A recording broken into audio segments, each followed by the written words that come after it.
นี่ดกแท้ดกว่าพี่น้องนี่หางเอามากินกันกราบทักทายสบายดีพ่อแม่พี่น้องเมื่อทุกคนวันนี้มาเลาะโขกเลาะปลาพี่น้องจะมาหาขุดหาหอยเลยหน่อยสิได้ยังมาลุ้นน้ำกันบ่พี่น้องคนมาเห็นนั่นมาเห็นหูนี่พี่น้องนี่ขอยแง่เอามาแง่ไปมันก็บ่ได้เลิกดอกมันตื่นๆนึงแต่ว่ามันมีหอยเดือนะพี่น้องนี่นั่นนี่เขาว่าต้องมีเดี๋ยวค่อยสิขุดบ้างกันมาลุ้นน้ำกันพี่น้องมาทันได้ยังจ้าอย่างน้ำกระถือซองตุกเข่ากระถือมาน้อยนึงพี่น้องเกือบมันเมื่อยมาค่อยสิขุดบ้างนี่ก็ได้เบื้องดินแข็งเด็กเห็นพี่น้องตัวใกล้ดีนี่มันบ่ได้กินอย่างได้พี่น้องอันหอยเดือนย่ำแหลงมันก็สิอยู่นี่แหละมันคล้ายๆกับมันจำศีลก็มีพี่น้องถามมาว่ามันแห้งมันแรงมันอยู่ได้จังใดก็คือหอยอันนี้พี่น้องมันบ่ได้กินอย่างถ้ามันกินมันก็สิกินดินในบ่อนมันอยู่นี่แหละพี่น้องเลยช่วงย่ำแรงนี่มันก็สิเวลาเฮาได้ไปจีกินนี่มันจะบ่มีขี้มีแต่ไข่เลยพี่น้องอันสองตัวแรกแห้งมาพี่น้องไปรุ่นต่อไป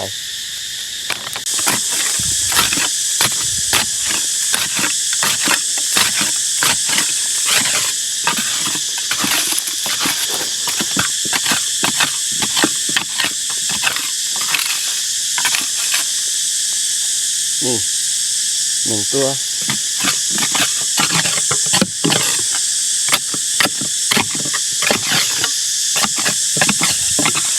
ตัวเดียว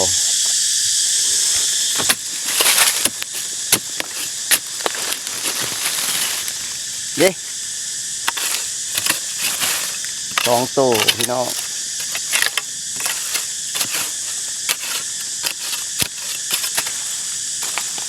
นี่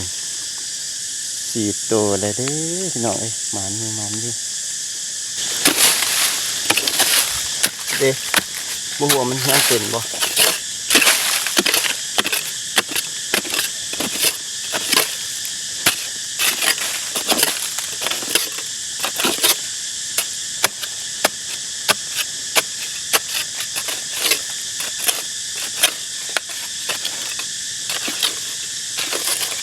หนึ่งตัวพุ่นน่ะตัวอ้วนอยู่พี่น้อง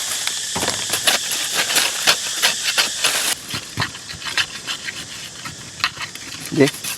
ตำหอย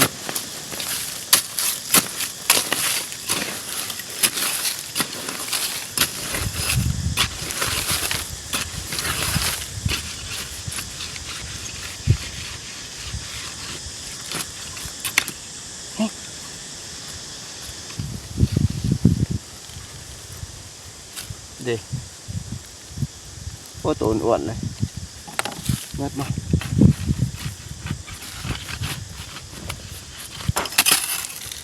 นี่หูนี่ก็มีเด้พี่น้อง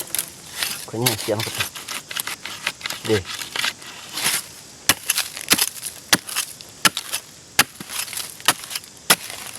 ช่วงนี้มันไฟไหม้ปลามันก็เห็นมาเนี่ยพี่น้องหูมั้ย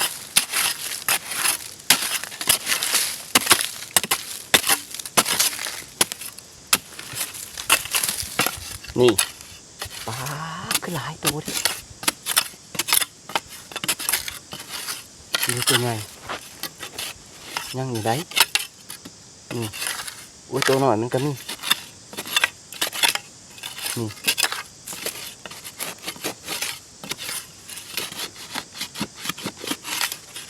ยังอีกตัวจัก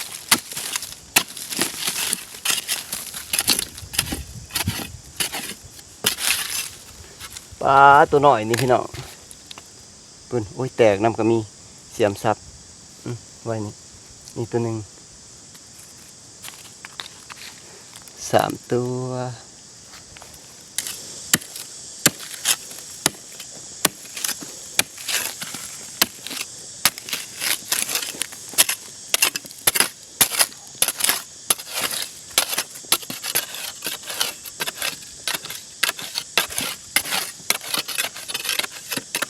โอ้ยบ่มี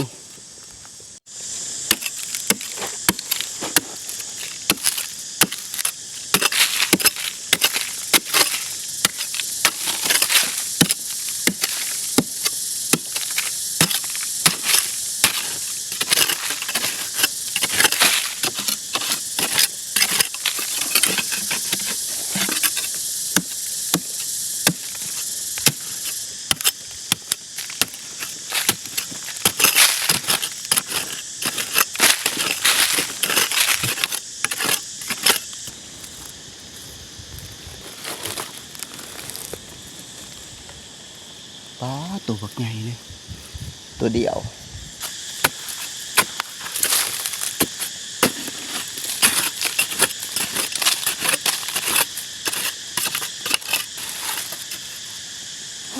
ตายแล้ว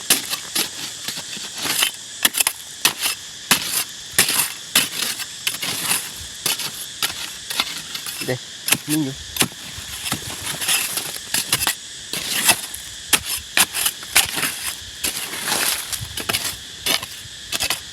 เด็กน้อยนึงนี่โอ้ยดุโดดอ้วนอยู่ข้างหน้ากันนั่ง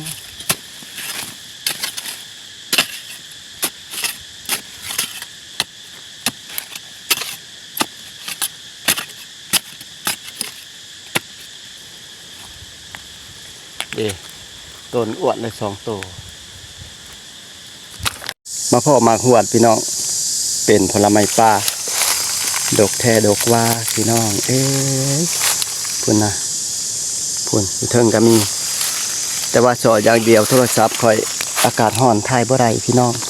แต่ว่าเป็นอีหยังอรรถป้าผีเบิ่งแน่สิพุ่นมันค่อยสิหักออกก่อนเด้อหักออกก่อน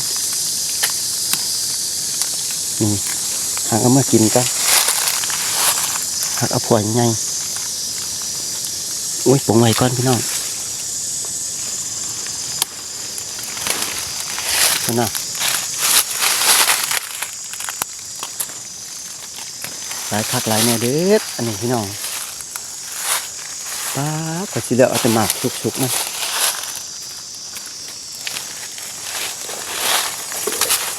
เอาคือบอลนนี่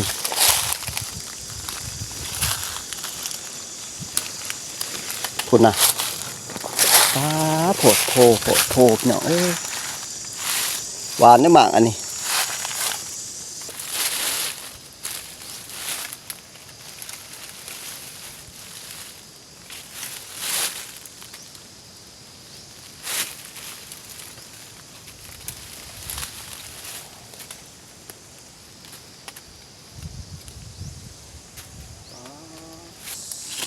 ต้นน่ะหมากมันโอ้ยต้นนี้แห้งสุกงามต้นนี้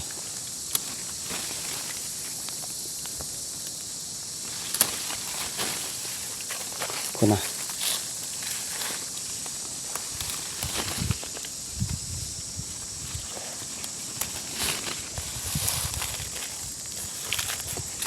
มันหลายแห้งลีเนาะมาหอดเถียงแล้วได้พี่น้องเบิ่งเขาเสียออกให้เบิ่งโอ้ยพี่น้องเอ้ยหมากอันนี้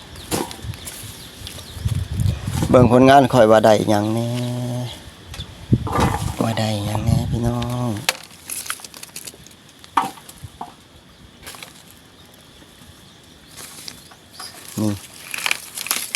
นี่ผลงานคอยได้หลายเติบอยู่แต่ว่าโทรศัพท์คอยมันถ่ายบ่ได้พี่น้องมันอากาศร้อนจักเป็นอีหยังโทรศัพท์คอยนี่ก็ได้อันนี้ห่อเขามันกะพี่กะอ้วนอยู่เด้อพี่น้องยำแหลงก็ได้มันบ่ได้กินหยังกะโตจอยมันก็จอยคือมันสิกินอันดินอยู่ในผงมันแหละพี่น้องเอ้ยเด้4 6 8 10 12 14 16 18 20 22 24 26 28หน่วยพี่น้องบ่มาจักเตือนไปหายามใดก็พอได้กินอยู่พี่น้องเอ้ยแต่ว่าช่วงนี้มันแดดมันร้อนหลายค่อยบ่ไหวแล้วพี่น้องค่อยไปป้าเกือบค่อยสลบพี่น้องสมาฮ้อนข้างฮ้อนแน่โทรศัพท์นี่ก็ถ่ายบ่ได้พี่น้องโอ้ยจะว่าเป็นอีหยัง